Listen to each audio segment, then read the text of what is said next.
تیر شوي امتونو کې یو کس ځان پسې چیلۍ راښکله چیلۍ هغه چیلۍ چونکې ډېر قات او د قات د وجې نه تلی نه شوه او خشکسالي و بارانونه نه نو تنده ولږه بیا ډېره راله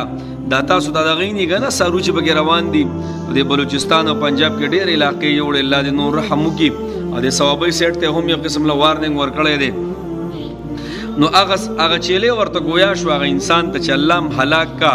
ستاسو د وجې نه الله په موږ هم عذاب راوستی دی نو دا سارو چې دا کم دی اوبو اغوستی دی او دا عجیبه حالت دی او دا ماشومانان پکې دننه ګیر شوي دي په کوټو کې په کمرو کې او کورونه تتر بتر شوي نو دا قرآن کې الله فرمایي چې دا ستاسو د لاسونو کار دی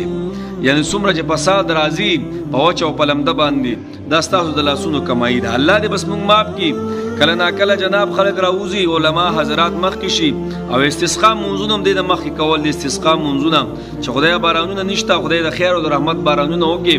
او بیا داسې حالت ته راورسي چې بیا کورونه او سامانونه هر څه یوسي نو دا ولې جناب دا زما او ستا اعمال دي ښه دې نه معلومیږي چې رب ما او تا نه خفه دی هر یو د خپل ګریوان کې وګوري داسې مړه لاول خو زه یې مولږه پلانې دا شی کوي او ډینګرې دا شی کوي پلانې دا خبره کوي زه په خپله قسم د ګزان یادوم ورپسې تاسو جنت د ځان دپاره خوښوم او جهنم صرف د بل دپاره دی بس پوه شوې صرف بل به وته زه به ورته نه ځم نه او نه زه ویم دقه شان چې څومره فساد په دنیا کې راځي وایي دا خلک دی او بس دا خلک ده لکه ته داسې د بزرګ زوی راغلی ته ځان ته وګوره ته څومره ګناهونه کې نو جناب د ټول نه مخکې چې دا څومره خلک په دې سیلاب کې متاثره شوي دي چای دوکانونه وړي چای سامانونه وړي نو ډېر محتاج دي لږ نه ډېر محتاجه او ماشاءالله خوا د ګاونډیانو کې ورسره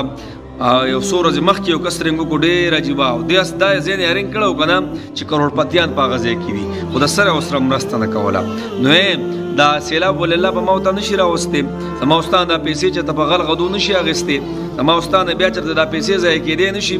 نو دغې خلکو سره مرسته وکړئ دا څومره خلک چې دی خاص کر بلوچستان کې ډېر غریبانان دي بلوچستان نه دی او په دغې باندې دا سیلاب راغلی دا کورونه وله وړي د هغوی سره مدد وکړئ د هر ځای نه چې څومره مسلمانان یې د هر ځای نه ورسره امداد وکړئ مدد ورسره وکړئ په پنجاب کې داسې کورونه دي په کې کې هم شته په سند کې هم داسې کورونه دي په هر ځای کې مړه افغانستان کې داسې ډېرې خبرې اترې راشي زلزلې راشي نورې خبرې اترې جناب دا د یو بل الله دا دنیا میزان ساده کړي میزان مالدار له څومره مال ورکړی په مقابله کې غریبانه پیدا کړي زکات کو چا صحیح ادا کو زکات قسم دې په دنیا کې با یو غریبم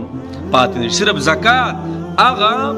هغه مال چې په خلکو باندې فرض ورکول دي ګناهګاري بیا هغه څوک نه ورکوي په الله دې بس موږ معاف کړي دا پتونه به راځي جنو نو مهرباني وکړئ د خپلو خلکو څه وکړئ خیال وساتئ هر ځای کې څومره حاجتمند دي که نه منډه تړل او سره وال پکار دي